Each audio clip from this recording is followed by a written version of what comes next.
Vamos a estudiar algunos conceptos de dinámica, leyes de Newton. La cinemática nos permite describir movimientos de un objeto en una, dos o tres dimensiones. Esto implica que podemos expresar la posición, la velocidad y posible aceleración del mismo.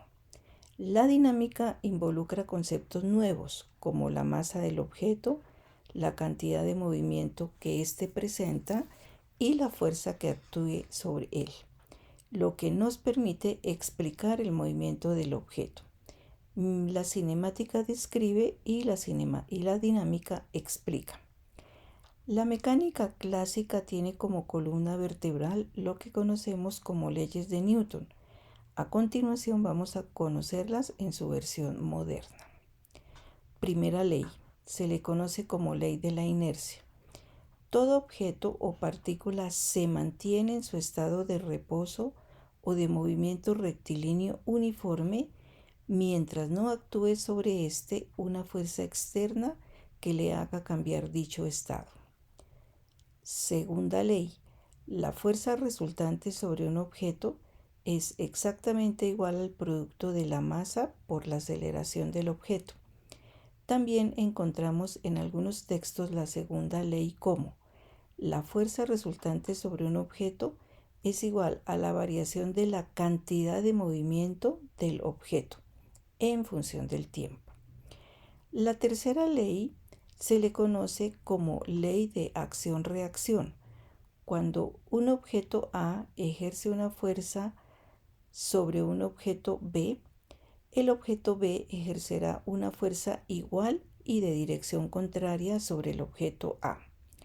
Estas fuerzas, la de A sobre B y la de B sobre A, no se equilibran de manera mutua, ya que actúan en objetos diferentes.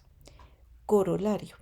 Si sobre un objeto actúan dos fuerzas de manera simultánea, la resultante de estas fuerzas estará sobre la diagonal del paralelogramo que genera estas fuerzas. Esta afirmación nos indica que las fuerzas son vectores. Comentarios de las leyes de Newton.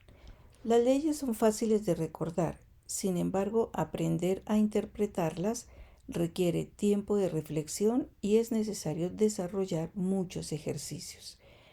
Para la primera ley, para esta ley el estado de reposo, es decir, quieto, o de movimiento rectilíneo uniforme de un objeto, implica que necesariamente el objeto se encuentra en equilibrio de traslación, es decir, la fuerza resultante sobre el mismo es igual a cero.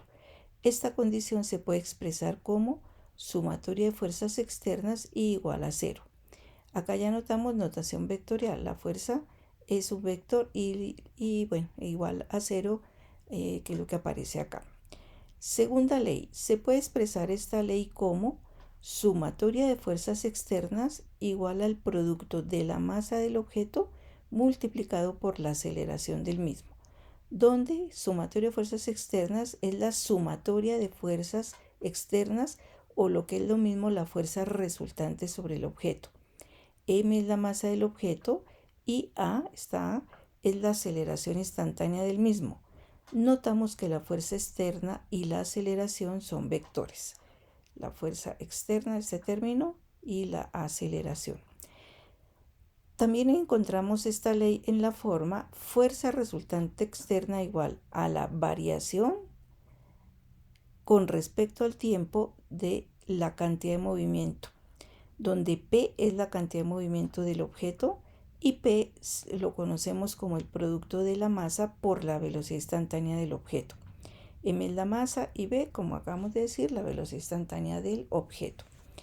La masa M, el término que aparece acá, y que también lo encontramos en la cantidad de movimiento, se puede considerar como la cantidad de sustancia del objeto.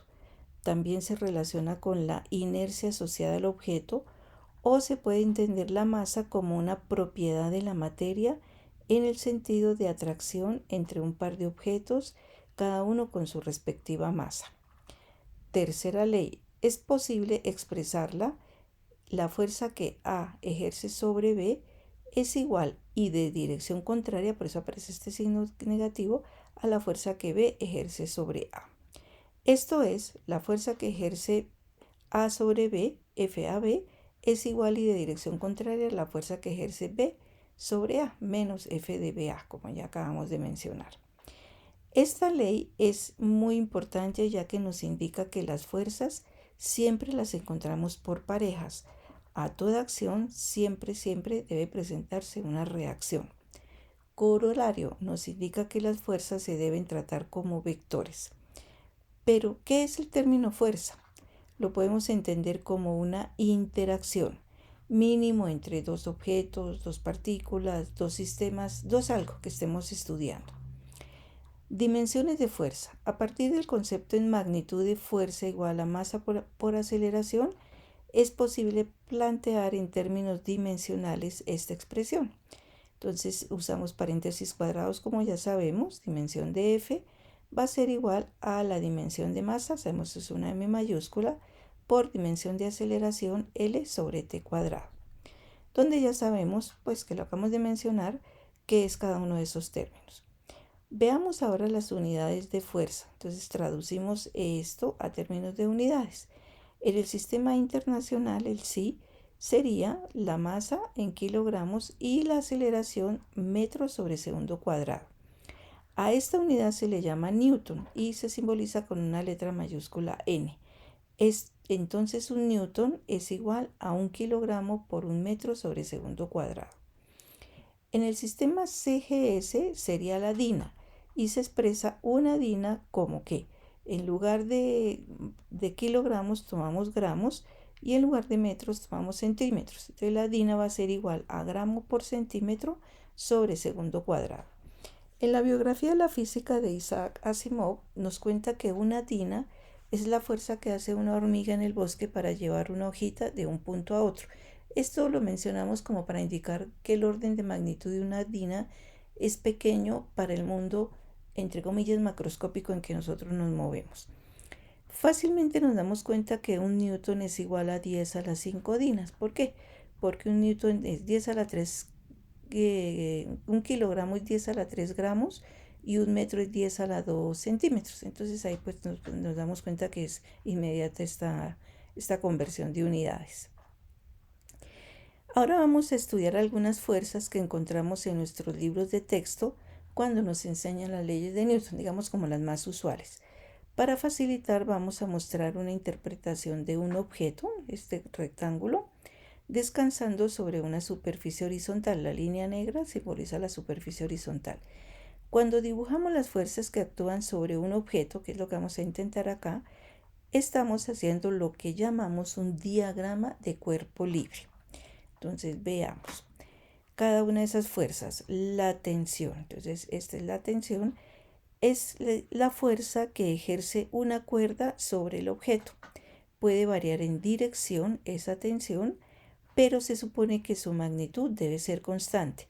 ¿En qué sentido es esto? Por ejemplo, aquí puede haber esto está simbolizando una polea y en este caso sería una polea ideal, lo que implica que la tensión que actúa con respecto a este punto para la masa que está acá sobre la superficie horizontal debe ser la misma tensión actuando hacia arriba con respecto a la otra masa que supuestamente estaría acá suspendida. Entonces, por eso la polea se considera ideal, porque la tensión solamente cambiaría en dirección, pero la magnitud se mantiene constante. La normal es otra fuerza que la vemos acá simbolizada con una N mayúscula. Es la fuerza que ejerce la superficie, o sea, siempre que hay superficie, vamos a tener la normal. Entonces, la fuerza que ejerce la superficie sobre el objeto. Esta fuerza siempre es perpendicular a la superficie que la genera. Es súper importante tenerlo siempre presente. La otra fuerza que se puede presentar es la fuerza de rozamiento o fuerza de fricción. Eso pues depende como el contexto del autor. La fuerza de rozamiento, fuerza de fricción, es la fuerza que se presenta entre la superficie y el objeto.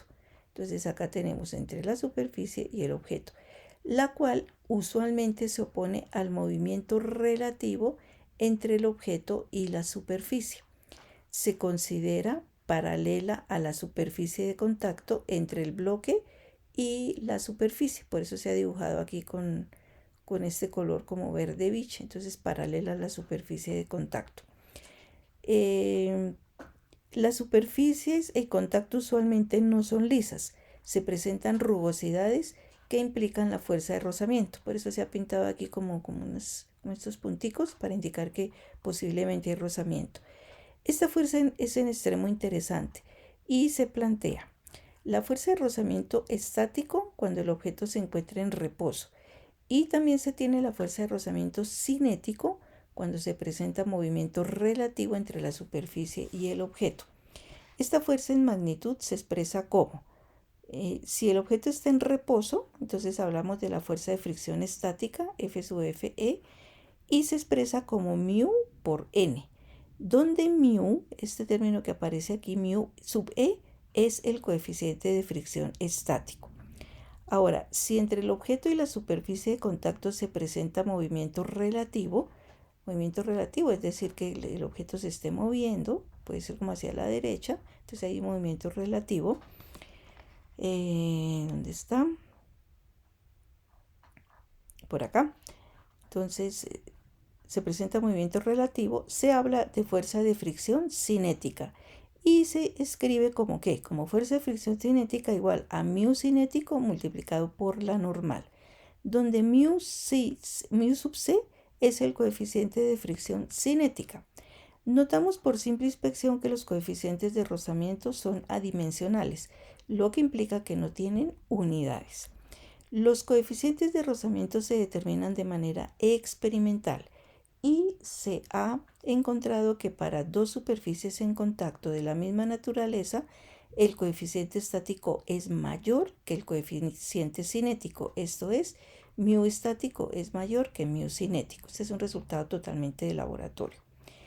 El peso es la otra fuerza que aparece acá en el diagrama, que es esta línea hacia abajo, esta flecha hacia abajo nos está indicando el peso, el vector, y lo simbolizamos con una W y obviamente con su notación vectorial.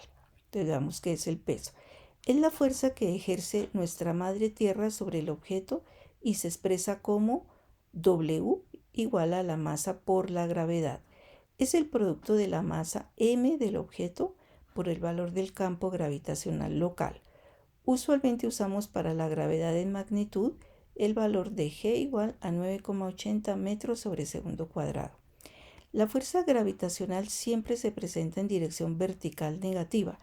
Al prolongarla debe pasar por el centro de la Tierra. Es posible que se presenten otras fuerzas, como bien pueden ser las generadas por un resorte o un muelle sobre el objeto. Bueno, ya dependiendo de la situación, pues ya uno las tendría que analizar. Amigo visitante al canal Física Artes Picriba en YouTube.